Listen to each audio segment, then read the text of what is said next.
everyone, and welcome to episode number 2 of Average Black Girl. Today, I have with me two of my very good friends, Jasmine Turner of Black Match Made and Chica Umedi at chica.io.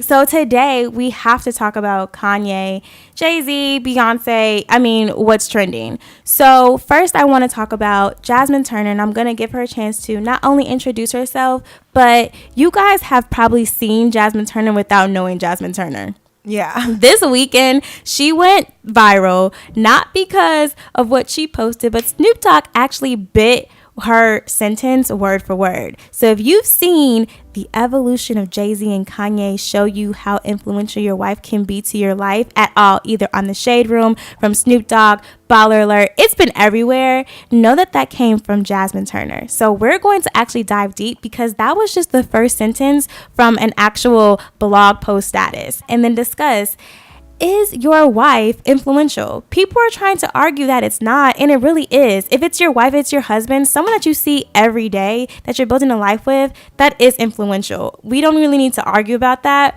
but let's dive deeper into it. All right, guys. Danielle, thanks for having me. You're welcome. I am a professional matchmaker. I own a matchmaking service called Black Match Made, and I'm also very politically and socially conscious. So Ooh. I boil myself down to 3 phrases: Black love, Black Jesus, Black progress, which I believe leads to Black progress. Black love, Black Jesus, Black politics, which I believe leads to Black progress. So that's who I am. But I want to, if it's okay with you, Danny, I want to share the actual post so that you guys can hear the rest of it. And I hope this helps some people to understand specifically what I meant by the evolution of JayZ and Kanye shows how influential your wife will be in your life.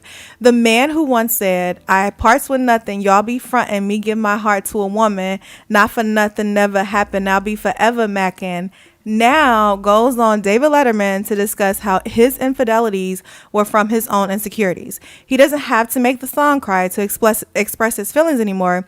He can just cry because men cry too. On the other hand, the man who once said George Bush don't care about black people now says, "I love Donald Trump." The person you choose to spend your life with is the most important decision you'll make. Choose wisely. So that was the rest of the post that y'all didn't get a chance to see. I think someone did share that comment on Shade Room, because I think Shade Room maybe kind of took the post to the next level.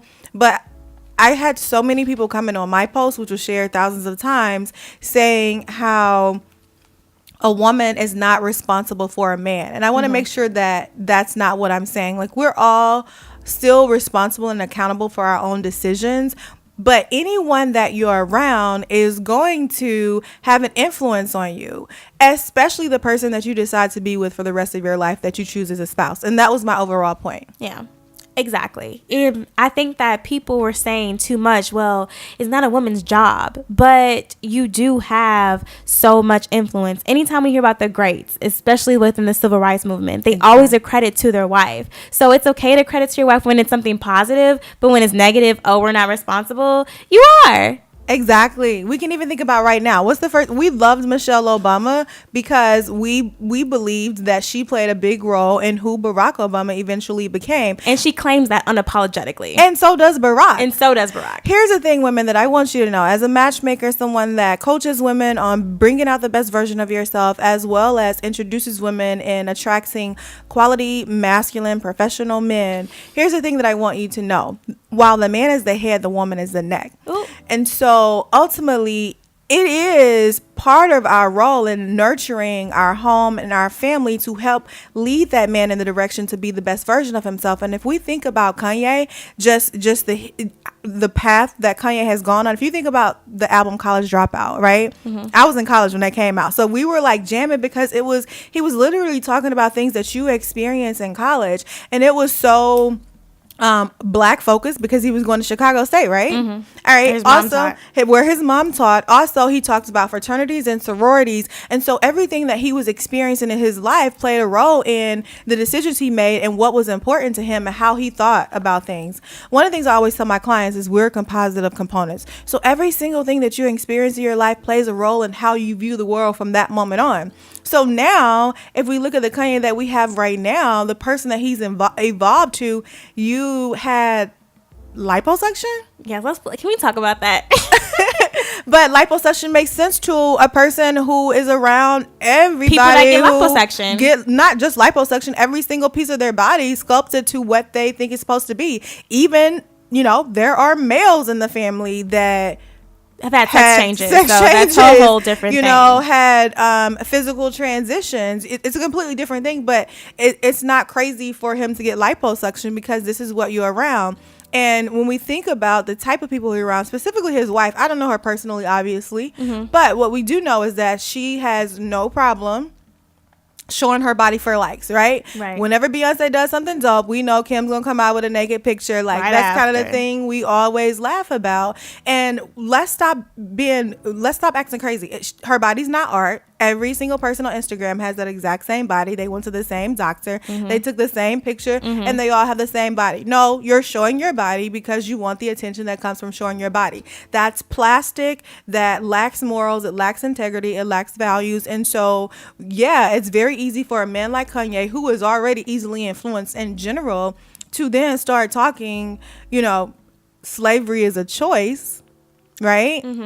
Because you're around people that make you feel like, oh, well, let's just all hold hands and sing Kumbaya. But Kanye forgot, just like James Brown, and I don't want to go too deep in this, but just like with James Brown, people get around white people, white America, and start forgetting how white America treats everybody else. Like, you don't understand that they love you because you're extremely talented.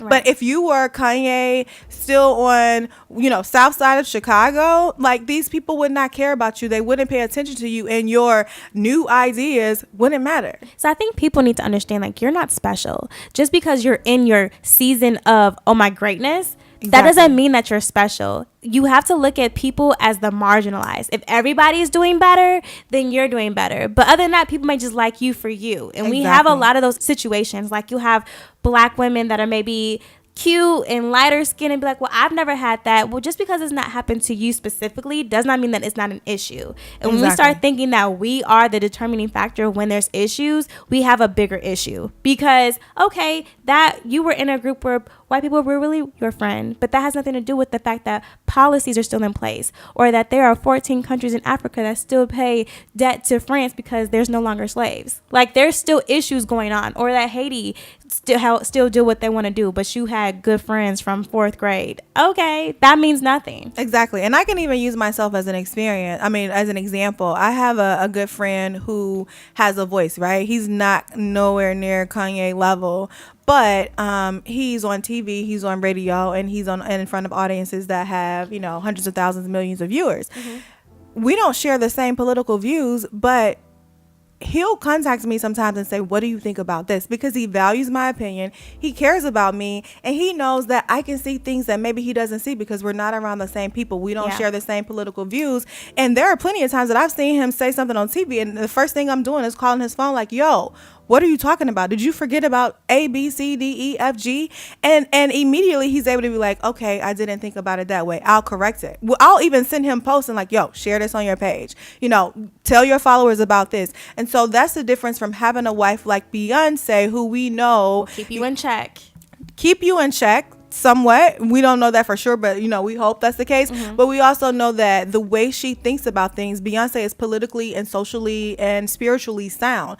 Beyonce's own personal message, she's talking about Ocean. She's talking about gods. She's talking about culture. She's talking about change in the world and making the world a better place. And she uses her talent to get people's attention to change their views on the world. Kim just showing her body. Chica, would you like to talk? Yeah, I got some words. Okay. So just I'll take 3 points there, but for one, I think that while it is definitely important. I don't think anybody can disagree with the fact that it is very important who you marry, but specifically between JayZ and Kanye West. Kanye is someone who is almost prophetic in his own existence. Like, he talks about his reality before it actually happens, which is really weird. And there are a couple of examples throughout a lot of like college dropout, late registration, where he's saying a lot of things. Even in graduation, like wait till I get my money right, then you can't tell me nothing, right? Right? Like, he said that. And then, like, think about Gold Digger, like, and when you get on, you'll leave your ass for a white girl. Wow. You know, and then, like, if you think about, like, in late registration,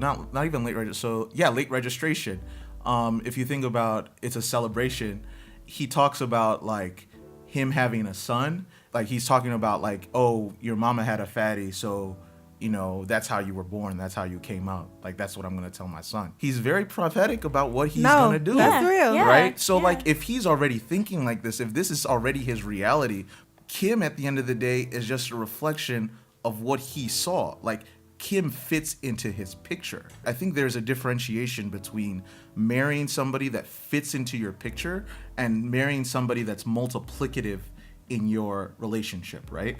I think, you know, based on, you know, I don't know Beyonce, but based on that relationship, I can assume that she's multiplicative in JayZ's being, right? But for what I know about Kim Kardashian, she may just be like a part of Kanye's life, right? So I think, not to, you know, overstep my boundaries, but I think, you know, people, so one, you know, they're definitely two different people in terms of why, the motive behind why they married, but I think it's a bigger conversation around, like, the motivation behind why you're selecting or why you're choosing that person that you're going to spend the rest of your life with. Are you looking for that multiplicative value, or are you looking for somebody that just looks good with you? You know what? It almost sounds like we agree. Like, we're saying the same thing, but a little bit different. I didn't think of it from that perspective, in a sense of, like, this is what Kanye wanted, right? This is what Kanye wanted. And I feel you on that. The only thing that I'm saying is mostly because of whether this is the type of woman he wanted or not, this is the direction that he's going in. He's a grown ass man who got liposuction. Like, I think we just have to stop right there and think about that. This is Kanye, a grown man who got liposuction, and then he said, I'm doing it for y'all. Ooh. Not for him, but for the likes, for Not, the fans. not for him. This was a man who was once a thought leader in our community. This was a person that we expected to get up there and tell the truth, and only in the only way that Kanye could. Like, he was a person that would speak for us when no one else could. And he said, I went and got liposuction for y'all because I didn't want to be like Rob. That alone shows you where his mind is at. And although, yeah, he said a lot of, you know, crazy, ridiculous things, and eventually, you're right, they did lead up to who he is. At the same time, Kanye was more sound than that. He was more he was more grounded in his belief systems. When it came down to talk about the real thing, Kanye talked about the real thing. And although I believe his intentions are good when he talks about the whole slavery thing, he has absolutely lost his mind because he's gotten around white people. They treat him the same way they treat everybody else. They treat him nice. And so he's thinking like, oh, if we just be nice to white people, they'll be nice back to us. And he forgets that, no, you have this amazing talent and they're treating you this way. And history. And money. Yes. And wife. That has more her money. Exactly. And you're part of this family. And people are treating you a certain way because of who you are. Because they can benefit from you. Exactly. Ultimately, that's what it is. Say that around people that can't benefit from you, and then see what happens. And you talking to a girl who was always the one black girl around white girls, because I was a cheerleader growing up. So I was literally always that one black girl around white girls, and I see it. And they were nice to you, right? Yes, absolutely. Right. You know, but that don't mean I don't like your kind. They're just nice to you. Oh, we like you. You're exactly. so great. And you know, you're not like the other ones that you're talking to. The other ones would do like you, we would be so much better. Exactly. I have actually heard someone tell me, like, you're not like all black people. Like, and not just as a kid, I experienced it in my adult life in corporate America. The only black manager in the building, the only black manager in the conference rooms, and it's the exact same thing. And eventually you get to a point to where you're like, oh, wait. Like, the things y'all are saying, you feel comfortable saying it in front of me because you don't think of me like the rest of other black people. Right. But in reality, when you talk about the other black people, I am a part of them. And Right. so You're one talking of about my mom, my cousins, my people. exactly. And you think that because I'm so disassociated, I don't take offense. Exactly. And that's Which is why offensive in itself. exactly. And that's why when Kanye says things like he's saying right now, like, and if you listen to what he's saying, he's telling us, right? He's saying, yes, I'm black. Yes, I represent black people, but that's not the only thing I represent. I represent the world. So this is no longer Kanye that spoke on behalf of black people. This is Kanye that speaks on behalf of the world. This is so I'm not black. I'm OJ Kanye. Exactly. And you saw how that happened. I'd like to. Okay. I'd like to say. I'd like to respectfully disagree with that. Go ahead. I think that, and this goes back to the differentiation between JayZ and Kanye West, right? I wrote a piece probably a couple months ago around kind of doing a comparison between New Slaves and the life of OJ. And one of the things I discussed in that is the realities of their upbringing, right? Kanye, he came from a higher socioeconomic class than JayZ, right? Like, his mother was a professor. You know, Kanye has a picture of himself in China on the Great Wall of China. He's really seen a lot, right? For someone from a middle class family, he's really seen a lot. Whereas JayZ, you know, grew up in the Marcy projects, you know, had to do some illegal things to, you know, make some money. He, you know, had a interesting relationship with his mother, but he, on a daily basis, saw the realities of racism and how it disproportionately affected black people. And I think when you look at it from that perspective, right, not to justify any of this, right, I think, and then look at how, not even to justify any of this, but if you look and fast forward, look at how Kanye, look at what Kanye is trying to do in the fashion industry. If you look at how JayZ went about dealing with the music industry, you know, JayZ gives you what you want. Like, he's not doing anything novel. He's not doing anything that will, you know, he won't shake up the status quo. Whereas Kanye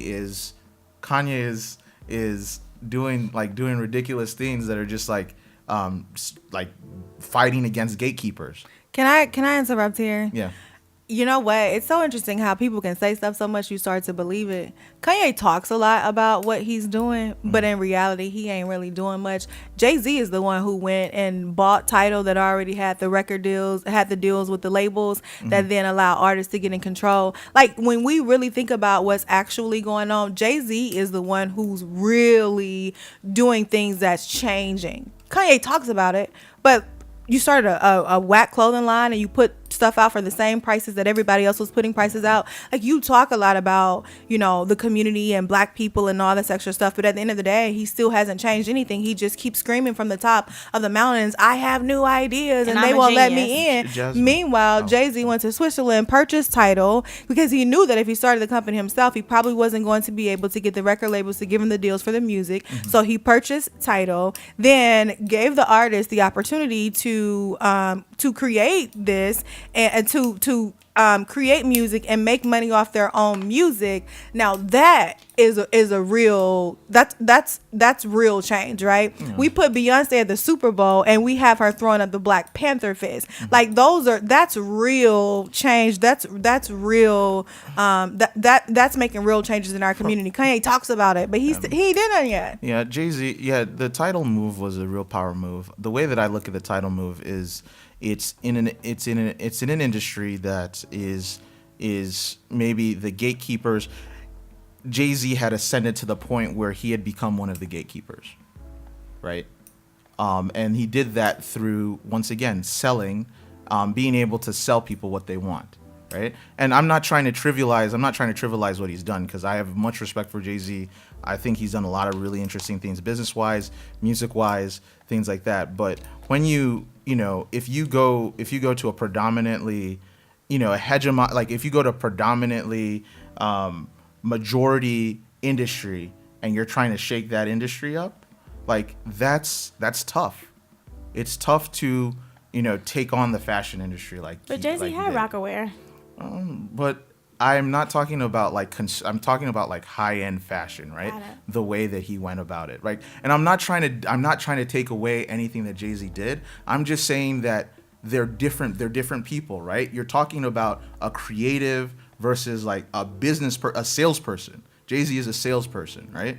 And like when I look at those two things and I look at how they come from a perspective of, the creative is going to be is a very privileged position, right? Like think about the idea that I just want to create. I just want to do things. Maybe I get paid, maybe I don't get paid. I just want to create stuff versus I need to drive value every time in a transaction as a salesperson, right? That's It's a different Kanye. mindset. Yeah, Kanye is coming from a place of privilege. His existence is privileged, right? And that whole I went roundabout explaining this, but like that brings us to a point where when you talk about like New Slaves versus the life of OJ, like Kanye is looking at it from a socioeconomic perspective.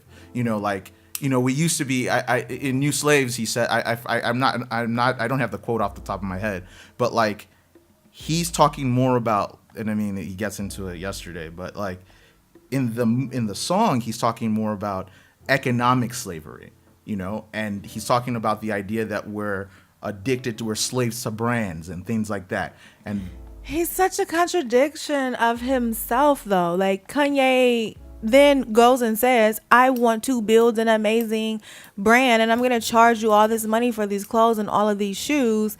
And so he contradicted himself this week. Right? Like he literally gave us two different messages.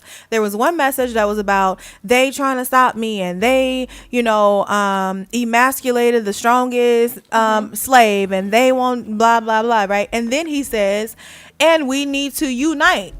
Like, are we fighting them or are we uniting with them? Right. So yeah. and that's the part I honestly don't believe that Kanye has he has a clear message. I think Kanye is being a creative. Right. And this whole free thought mindset of let me just stand up on the coffee table and scream to the top of my lungs, it's irresponsible, and it's ignorant. And I think that comes to kind of back to what we were talking about with your wife. I think that is where that is a big difference. So like with JayZ and Beyonce, they have already, it's been proven that they built out the Baltimore and the Ferguson protesters. So they've done that. And then Beyonce on her own already has rented out a block in Houston where that is for homeless or transitioning people. There's more stuff with Beyonce, like she has a woman's empowerment, so much stuff. Whatever she talks about, she does. For instance, she just did the Coachella. Right after that, she gave $100,000 to certain HBCUs. So it's always, I'm doing this, and then this is how I'm reaching right back and helping the next person. We don't really see that with the Kanye and Kim. Maybe they're doing that behind closed doors, but there's no facts, right? There's no receipts at this point. And that just goes to overall show, like, I feel like their message. And that's kind of what we can do as well. Like, what is our message? So if you're listening to this and you have a brand or you have a business, what is your message that you're trying to figure out? And if you don't know, you really need to figure out what that is, because you can be pulled in so many directions like Kanye. And because you don't know what your mission, your vision, and core values are, depending on who you are around, it can drastically change. We always say, or you always hear, well, if his mom was around, things would be different. You don't know, because this is just speculation. But if he would have already had what his mission and vision and values were before she passed, we would be able to see a straight line. Now it's like, well, who knows where he might be next week? No one knows. Kim don't even know. Kim had to get on social media like, I don't really agree with all this stuff that he's saying with Donald Trump. And that goes back to what our next portion is on LinkedIn. So if you're watching this is a 3-part series where we're talking about LinkedIn. So you've already figured out your profile. Your profile is perfect. People are ready to see you on LinkedIn and know that you are the subject matter expert. You are killing the game, and they are ready to book you, give you a promotion, or hire you. But now you need to figure out what kind of content do you want to put on LinkedIn to show that you are the subject matter expert. And so I'm going to help you. I think that the first thing that you want to do is you want to figure out a timeline. I love to say, come out with new material on the 1st and the 15th of the month. It just keeps you honest. Even if you don't have it written down, you think of the 1st of the month. Every time the 1st of the month comes, I think of that song, wake up, wake up, wake up. It's the 1st of the month. So then I know, oh, wait, let me go ahead and have some content because I got to get it together. So you want to have some content that shows that you are this subject matter expert. So what do?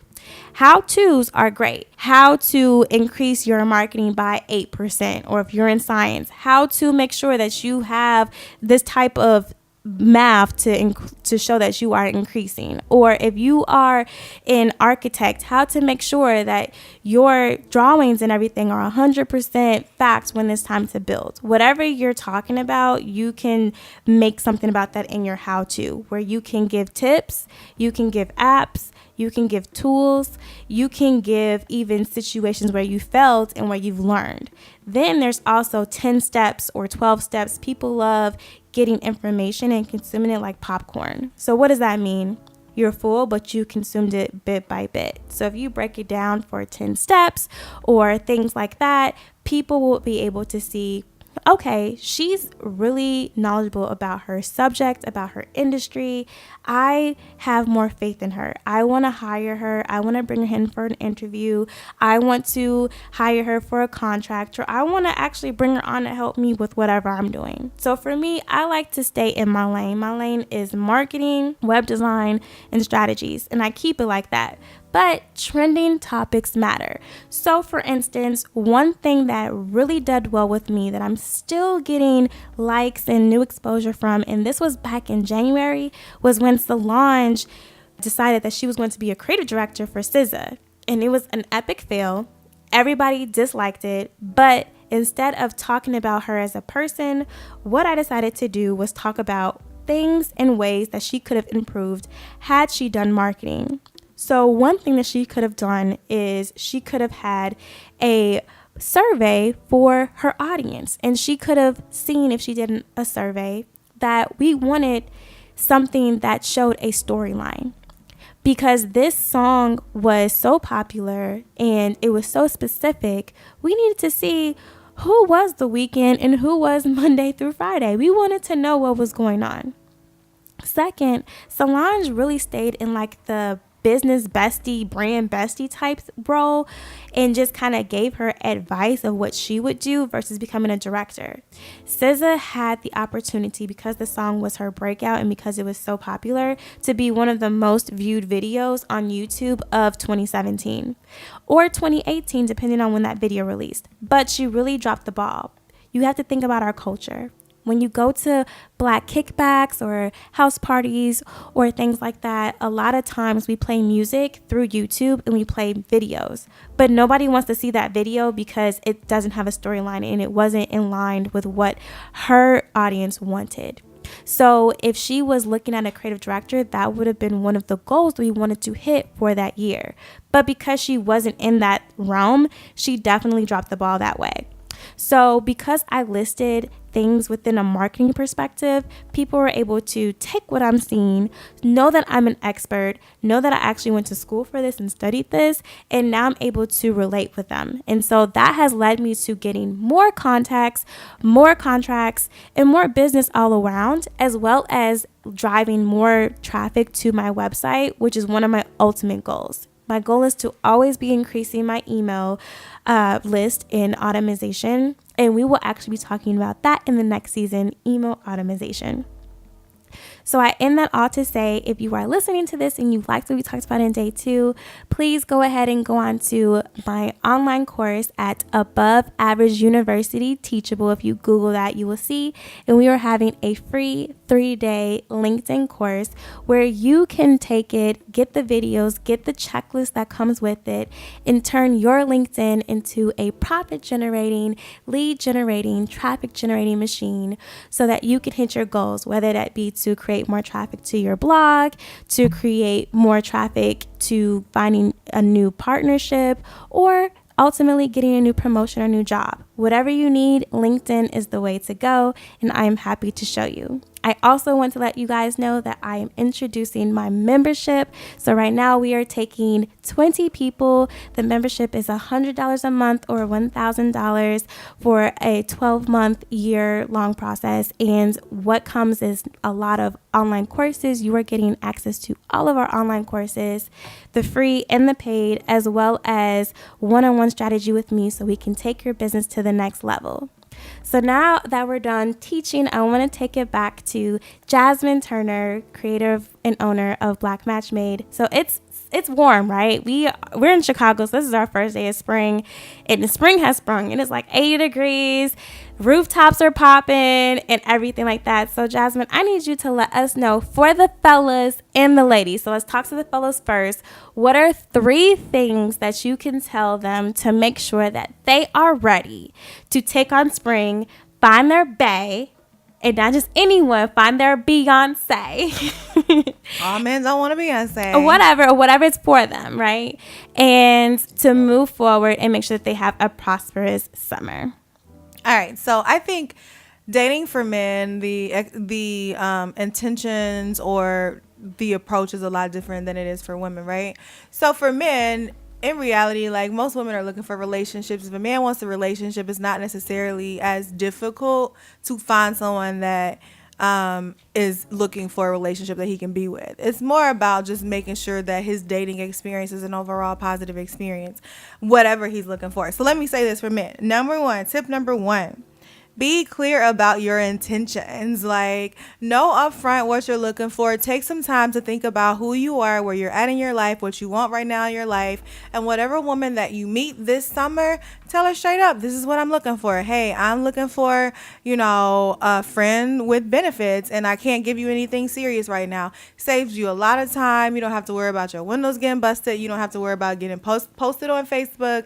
You don't have to worry about your tires getting slashed. Just be honest up front. And if the woman is not looking for the same thing you are, keep it moving. Let her go on about her day. Go find a woman that wants the same thing you want. So if it's just friends with benefits, find a woman like that. If you want a relationship, date a woman like that. That's tip number one. Tip number 2 is to remember, closed mouths don't get fed.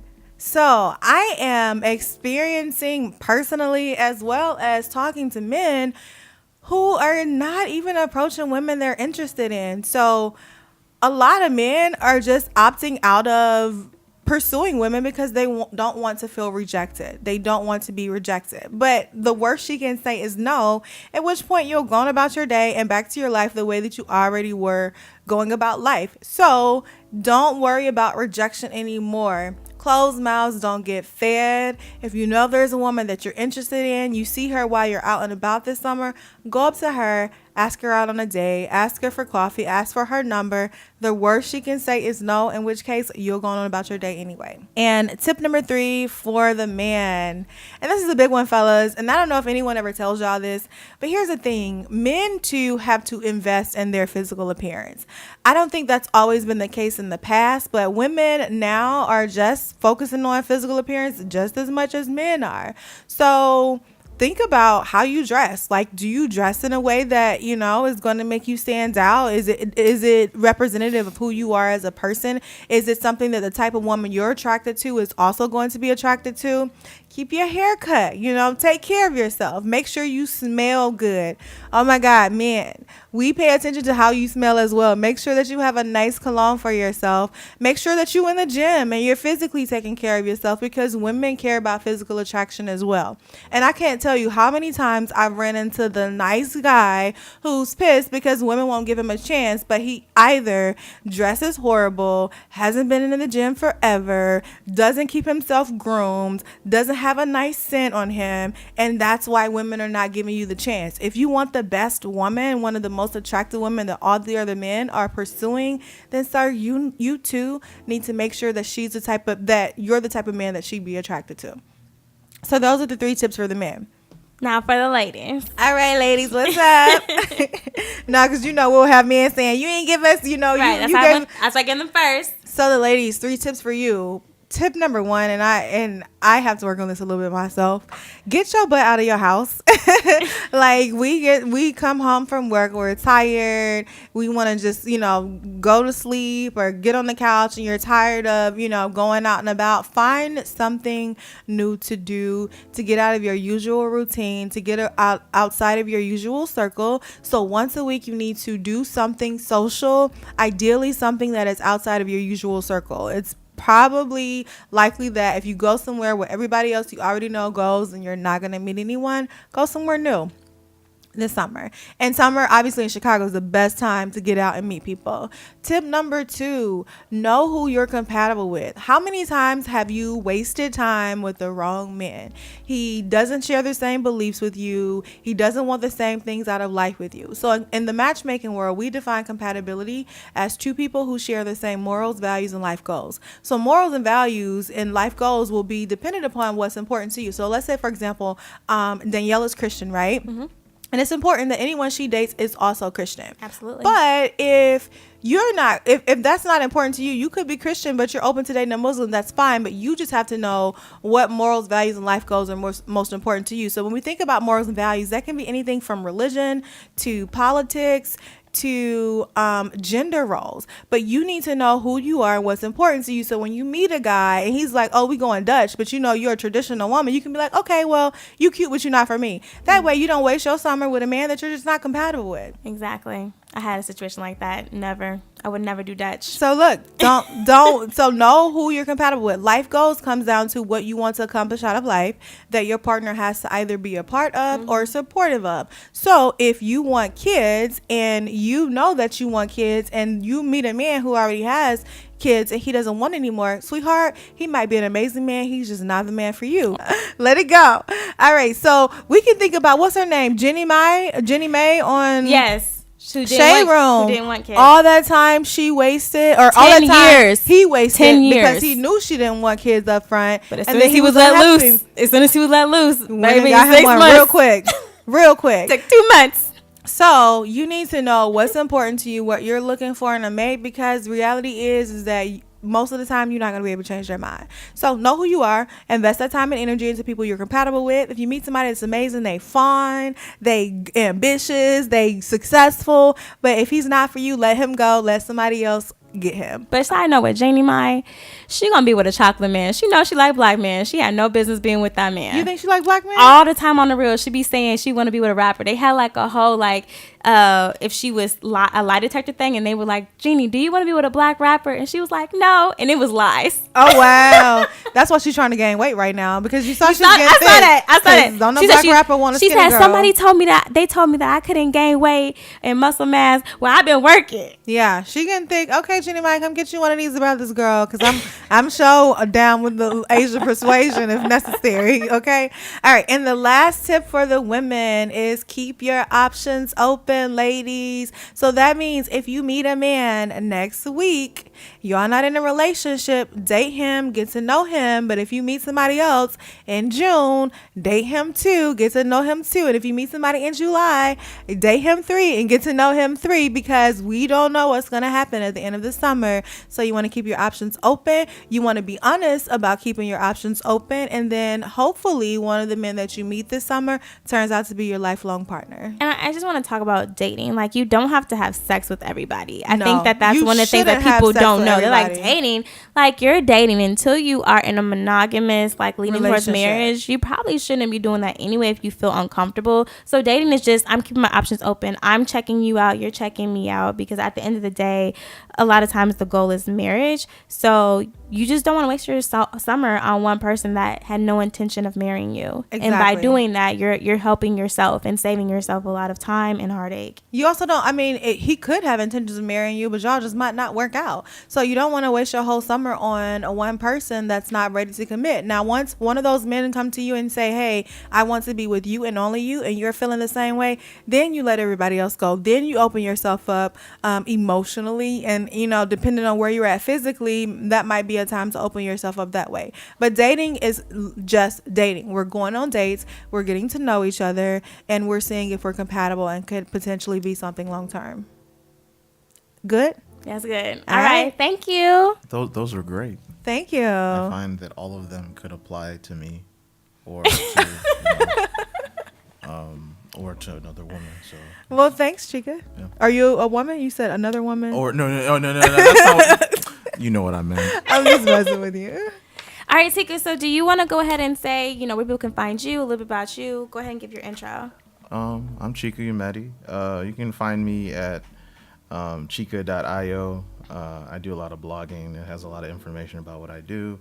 High level, I'm really interested in building great products, software, or web and mobile applications, but overall things that solve problems. I do a lot of work with early stage companies in Africa, and then black and brown focused companies in the United States.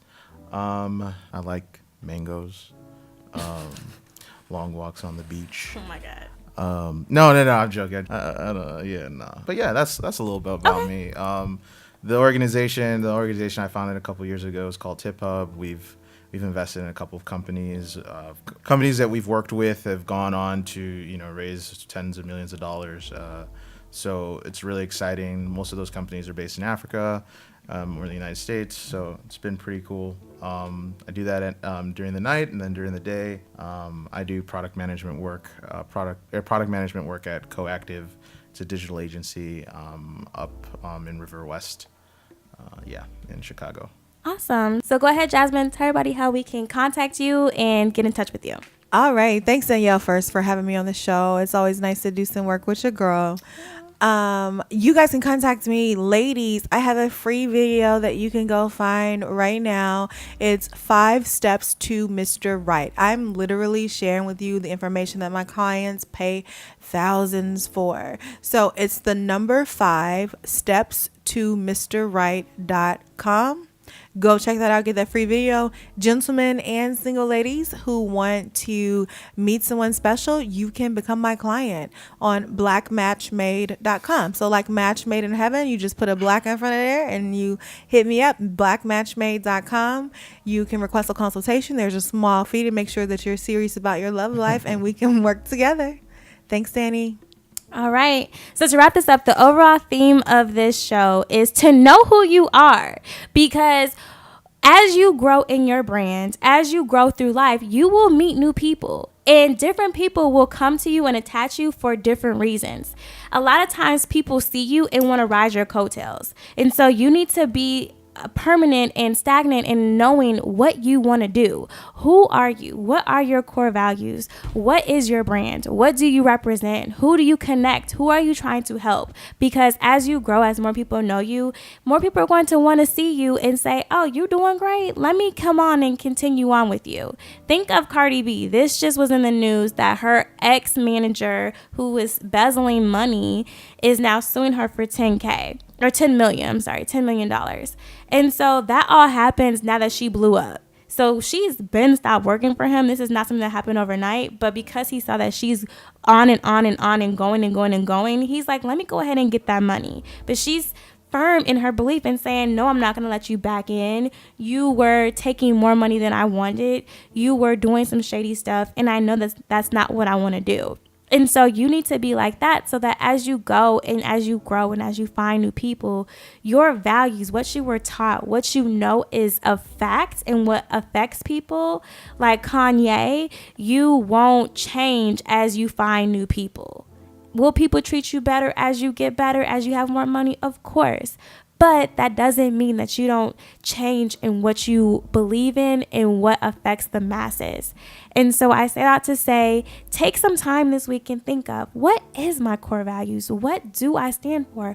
What do I want my brand to do? Who do I want it to reach? And ultimately, what is my goal? When we're done with this life, what do you want underneath your headstone? What do you want people to remember you by? Think of that, and then you'll be in a much better place. So for me, like, my brand is to create more Black millionaires. And I do that through marketing, web design, and creating strategic partnerships. That's it. That's all. That's what I want to do with Average Black Girl. And so that makes it so much easier for me to decide who I want to work with, when I say no to clients, when I say no to new businesses, and when I say yes. When I say yes to partnerships, if it goes back to those, it makes it so much easier. I know I'm in the right spot, and I know that what I'm doing is in line with what I thought of when I didn't make any money, when it was just an idea, when it was just thought. And I know that if I'm sticking with that, then I can go to sleep and I can sleep well and move forward. I know that I'm in my God-given spot, and I know that I'm doing what I'm supposed to be doing, what I was created to do. All right, well, I will see you at the next episode. Write down, if you're listening, what is your core values? What is your brand? What do you want to do? How do you want to take over? What is your mission? I would love to hear. All right, guys, so you can reach me at averageblackgirl.com, on Instagram and Facebook at averageblackgirl. On Twitter, you can find me at avgblackgirl, and on Pinterest, you can find me at ablackgirl2015. I will talk to you soon. Bye.